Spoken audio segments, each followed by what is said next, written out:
Hello friends, folks, family and insignificant others, I'm Goemon and today I want to talk about uniformity.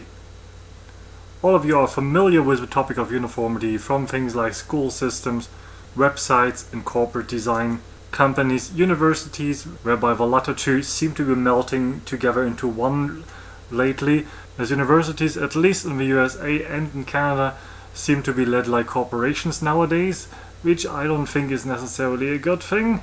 And of course the European Union has its very own share in uniformity experience from topics like the Agricultural Board, where people seriously discuss about the minimum maximum weight of an apple or the minimum maximum degree of curvature of a banana. Really? Don't you have anything else on your mind? But the kind of uniformity that I want to talk about today is actually a good thing. Yay! Hooray for positive news. Eh?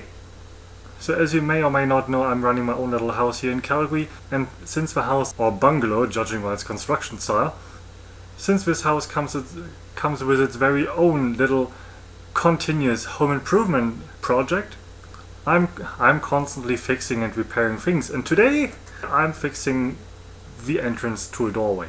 And for that I want to replace part of a door, which is actually not that hard to do as long as you have the right kind of woods available. And I do have that! What I need is about 1.90 m squared and really long wood. And I have found that. Well, not really, this is more 2 times 80 centimeters of semi-squared wood. Anyways, this would be exactly the wrong size, except there's a slight problem with it. There. That does not fit into the door. So these metal end pieces are very obstructive. I don't really know where they came from. And I'm not actually interested as long as they just go away. Now of course the more perceptive among you might just have proposed a very reasonable solution for that. Why don't you just take a screwdriver and screw all of these off? There's a screw, put a screwdriver in, rotate it around, screw goes off. As it turns out, it's not that easy. Because of, you guessed it, a uniformity problem. So what we are used to, at least in Germany, is uniform screwdrivers. Most corporations, most building projects, and most screws, in fact, require one type of screw. Screws with a cross. So you have screwdrivers with a little cross on top, and no matter how large or small the screw is, if you have a medium-sized screwdriver with a cross tip, odds are it will probably fit. And then of course there's a regular slit tip, which I have here, which also works nicely on most of the cross-headed screws. So far so good. That is the European experience, and of course it is not directly translatable to North America. Jeez, why? Now of course North America needs its very own system of screws, with crosses, squares, stars, rectangles, circles, ovals, pentagons, hexagons, Jew stars, and all other kinds of weird geometric shapes. And there's a slight problem with that.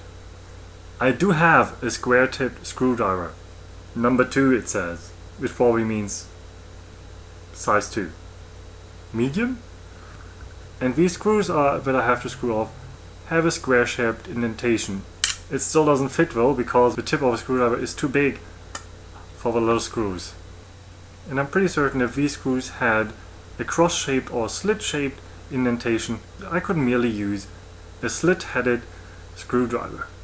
Which I can't because it's not! So as much as uniformity is a very widely discussed and disputed topic nowadays, and with all the negatives that come with it, sometimes can be a really good thing. Now of course I wouldn't be the very Goemon that you also love very much if I wouldn't have found a very pragmatic solution for this problem. I will just saw this head off.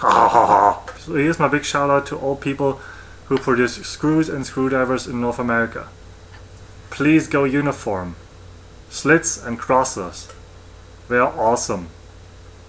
For everything else, I have a saw. Goodbye, good health, and DFTBA.